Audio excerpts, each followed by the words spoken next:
Hey everybody, how's it going? This is Matt Tebow with Stacked, and right now I'm joined by the People's Champion, mid laner for Pentanet, Chazz. How are you doing, given the speed run you guys just went through? I mean, it was rough. Not in the highest of spirits, but you know, tomorrow's another day, so Yeah, is what it is. Absolutely, man. I mean, like, going up against these really tough teams and getting that kind of international experience is really valuable, but it's gonna hurt as far as it goes. Yeah. I So- mean, Yeah. it was a rough start because so I don't know how many people are actually gonna know what happened, but our jungler, like Rumble, needs to take the CDR shard, and Rumble did not take the CDR shard. So Rumble actually can't clear the jungle without the CDR shard. So he needs to start a different ability, but he leveled the W ability, which you need the CDR shard. So he was like quite blasted as soon as the game started. So we paused to try and remake, but apparently he didn't even remotely try to switch. They didn't allow that, which is fair. But the thing was, when we paused, they were aware why we paused, so then they knew he had no CDR shard. So that was kind of why they invaded top. So it was like, it was pretty messed up from the beginning. Wow. I'm not gonna say that we would beat DAMWON, but like the next time we verse them, it'll be You're gonna at least a post 20-minute game. Yeah, you're gonna know. You're gonna make was- sure to have CDR shard. Yeah. Wow. It was rough from the beginning. It's that At least. integral, huh? That Yeah. that like 1 to 2 like it's not percent CDR now. I forget what it's called, but it's like haste. Ability It's like- haste, Yeah, yeah. that ability haste is that important to his clear, huh? Yeah, because you can't get your passive up. So he starts W, the ability does 0 damage, Right. and it fully relies on getting the passive, but he can't stack his passive. So Right. he quite literally has to order the camp to death. So yeah, it was a mega screwed, Oh man. unfortunately. Yeah, when you first started talking, I thought you were talking about how they invaded him like right off the rip. And it's like, oh, like maybe he needs blue. That's what I thought you meant, like the CDR shard. I'm like, okay, maybe that's like a different way. Like people in Australia Yeah. talk about like the blue buff itself. Yeah. But then it's like, no, it's like that little 1 to 10% cooldown on the offensive tree on your rune page. Yeah. Wow. Holy man, that sucks. Yeah, it does suck. So, but like even if you don't have that ability haste, how does DAMWON know? Like, did they just assume that's why you remade? Did they tell them? Well, we paused the game, and they was told that it was to do with a like rune thing. So, like, maybe they would have invaded anyway. I'm not gonna say that they invaded only because of the rune shard, but like, they definitely could have known. Right. Like, they could have made an assumption. I don't know. Like, Right. it is what it is. The invader was good anyway. It's not like we can really stop it even if he has the shard. But like, the fact that we didn't have the shard and they invaded top was like, it just blew up the game completely, and there was kind of nothing to do from there. Right, because Unfortunately.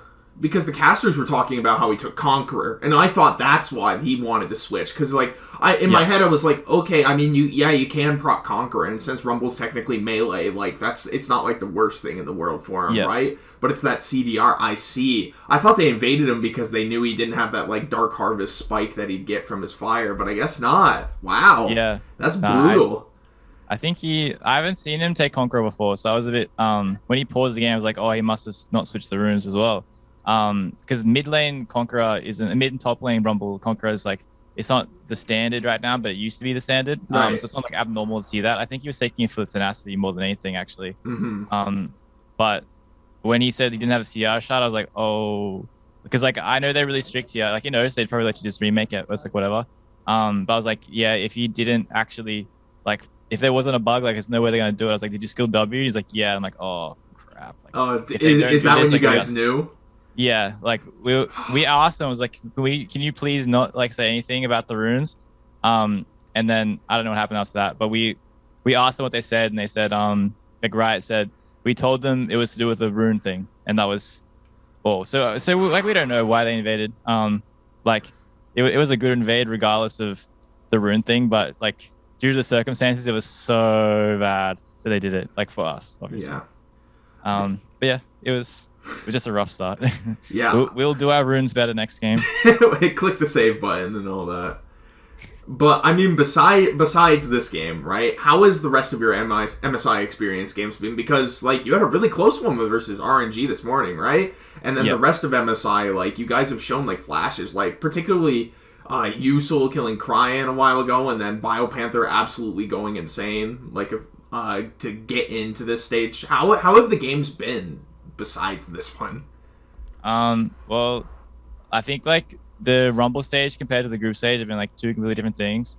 Like the Rumble stage now, it feels like it's not hopeless, but it feels really, really like we're just kind of playing to do as much damage, and it's like the chance of us like making it out is like next to none, which is like honestly, it's really disheartening to me personally. Like as a competitor, it feels like it really sucks just to go in and it's like I'm probably not going to win. I just want to do as much as I can. Like that really sucks, and like it hurts a lot, to be honest. Like it's not something that I've felt before, because obviously like it's my first international tournament. Every game that I play, the competition's like it's relatively like even if you're the worst team, it's relatively close enough that you can win, and like you can just perform like upsets because the percent that you win is like not that much lower.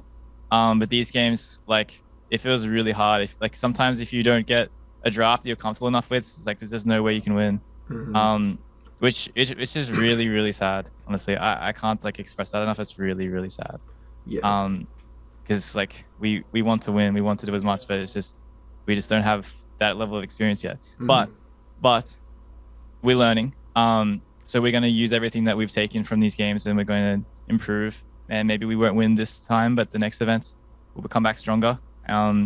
So like realistically at this point, we're just playing for Worlds.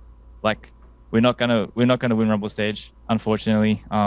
This is the reality. We aren't good enough yet, but we're trying to learn. And Worlds is where we're gonna like you'll see a different Pentanet, an even better Pentanet.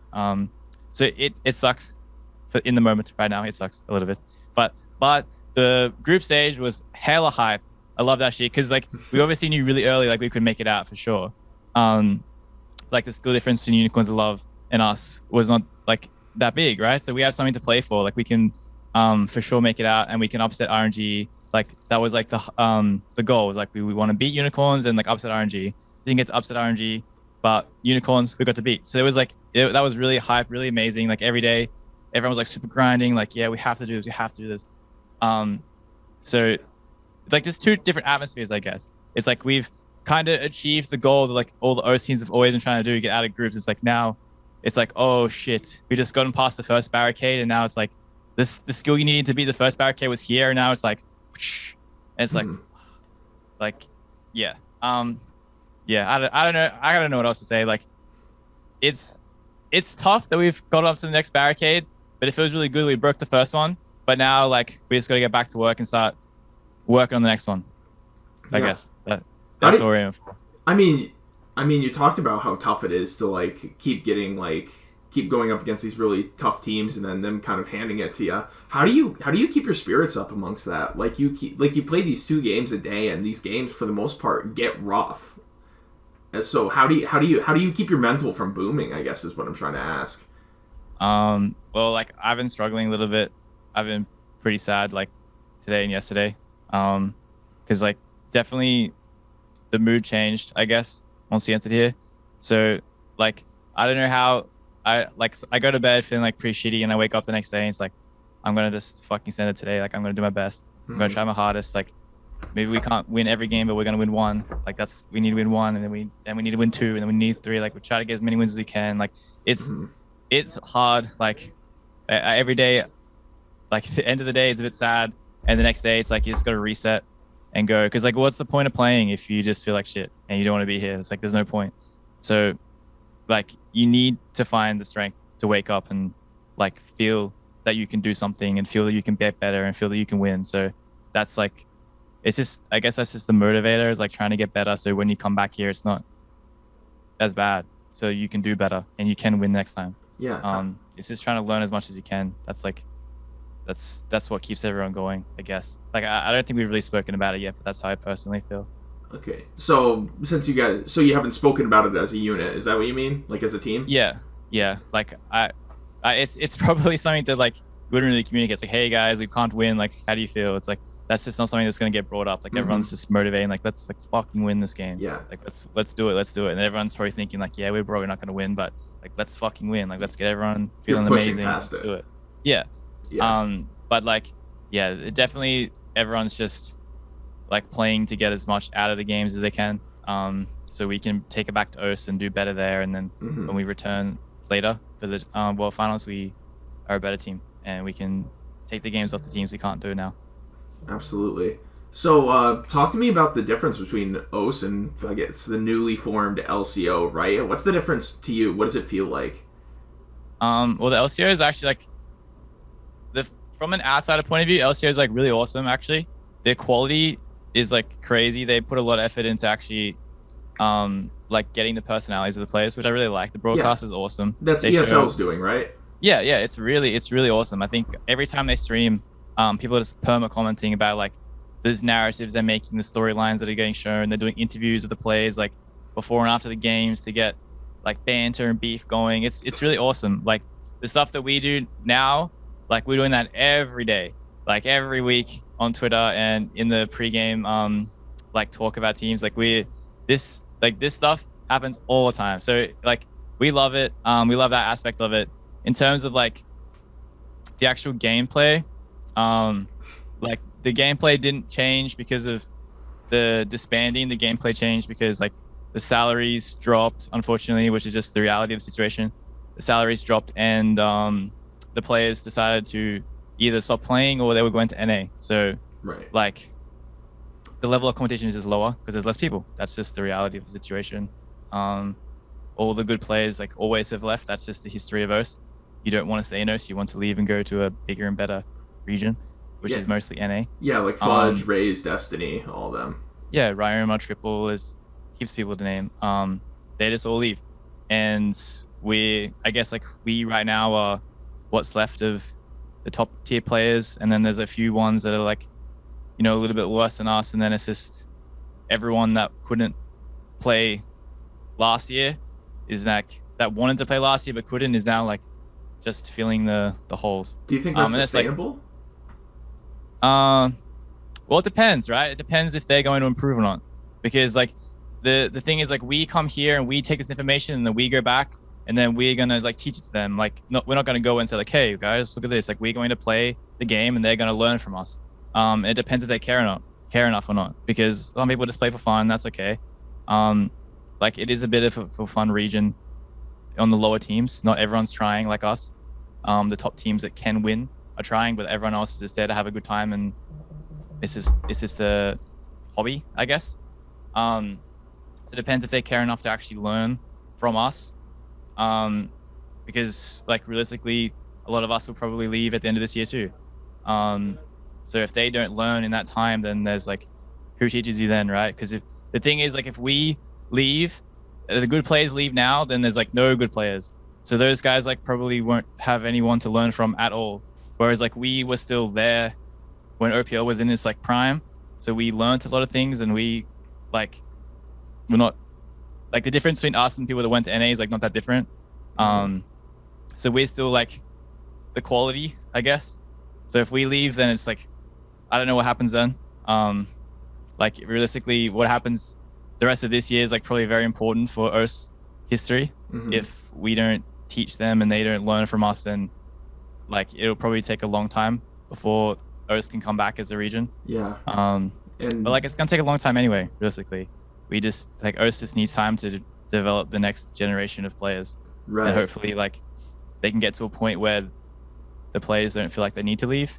Because if OS players keep leaving, then OS will never become like good.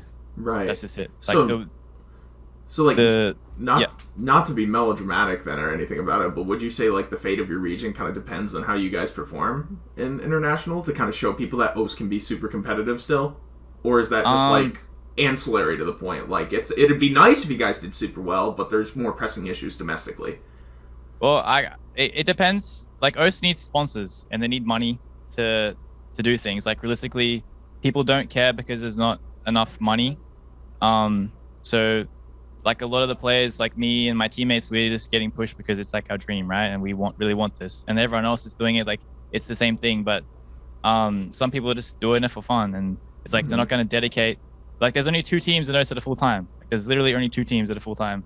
So everyone that's not those 2 teams can't, like, you aren't dedicating what's needed. Right, they can't. Yeah, you literally like you just can't. If you're not dedicating full time, you just can't be as good as people that are. Like that's just it. You need to put resources into like learning a new skill, or like learning and like mastering a skill. So if they can't do that because they don't have the money or like they don't have the resources, then it's just you just can't like learn. You just can't get as good, which sucks. It's not their fault, but that's something that they need. And the player base is always going to be low, so like it's the odds are definitely stacked against us. That's all I'm saying. It's hard. So what's your dream scenario then? Then like what like is your dream scenario like sudden influx of cash from like somewhere just comes in and allows people to go full time? League of Legends becomes more popular in OS. Like Riot reinvests in it. Like what's your dream scenario? What happens that puts everything together for you? Well, it definitely like money needs to come through. I don't know what needs to be like the spark that happens. Like maybe it's us, it's Smurfing international event. And like everyone sees us, everyone loves us, like, and they're like, oh, you know, Earth is actually cool. We really like these guys. They're not that bad either, so we want to invest in that.